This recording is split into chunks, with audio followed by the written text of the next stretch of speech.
when I was there, I joined the Indian Sweat Lodge. And the Indian Sweat Lodge is beautiful. It was the Indians' religion. And they invited me. And they don't invite everybody, but they invited me. And they told me, and I didn't go right away because they told me, okay, 2 rules: no homosexuality and no drugs. And I said, oh, why no homosexuality? Just joking, of course.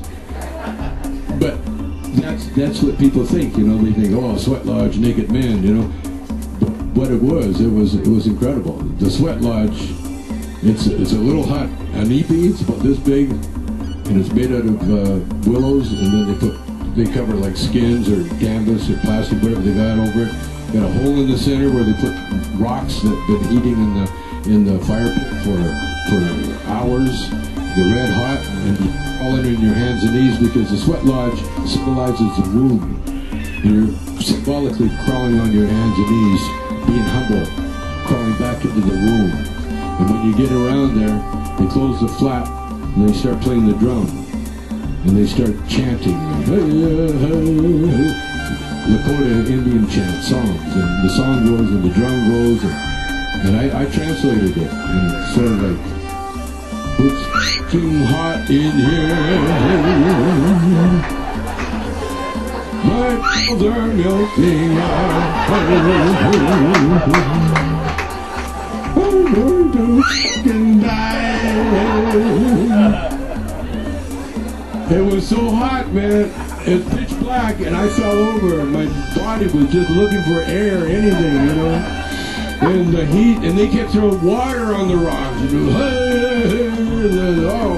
it was hot, so hot. I could feel my spirit leave my body, and my spirit said, "I'll be outside. Stay, enjoy." And then after about 20 minutes, they opened the flap and they said, "Anybody want to leave, you can leave." And I wanted to leave so bad, man. Oh, I just wanted to, but I couldn't move.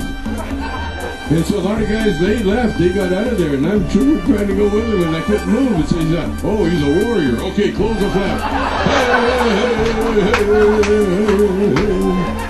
Well, think about it. Everything was rosy until Katrina hit. And what Katrina did was expose their weaknesses. I mean, they exposed them. I mean, you know, Bush and them, they didn't do anything for a week. I mean, nothing. It was horrendous. It exposes them, and that's what I'm saying. And look at global warming. Global warming wasn't supposed to happen until what year? 2050. 2050, and it's happening during the Bush administration. I mean, Al Gore puts a movie out, and that year the ice caps of all the glaciers melt. I mean, so the coincidences are getting a little bit scary. So, what you're saying is we have to sort of wait for Mother Nature to stop the terror that the government is raining down on innocent people? Well, we have to vote. We have to exercise our duty as citizens to get out and vote. And not only vote, but keep an eye on these Republican voting machines, you know, where they steal the election. Keep an eye on them, report it, you know, just follow them around, you know, and expose them every chance you get, you know, expose them. That's what I've been doing. Yeah. I was just, you know, so tied up in my life. I was a pot comedian, and all I wanted to do really was smoke pot and tell jokes. It was a perfect life. I enjoyed it, and I didn't want to be an activist. I didn't want to do that marijuana march because marijuana and march don't really go together.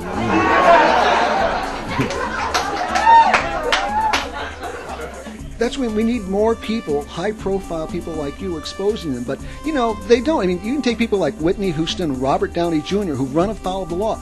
They're not out like you out there trying to fight them. They just kind of meekly cower. How do we get these people to stand up and say, this is wrong? Because people will listen to people like that. They listen to you. They listen to people like famous stars. How do we do it?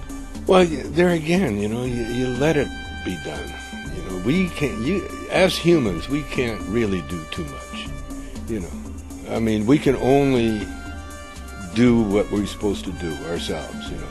You can't make people learn any faster than what they're going to learn. The only thing you can do is teach by example.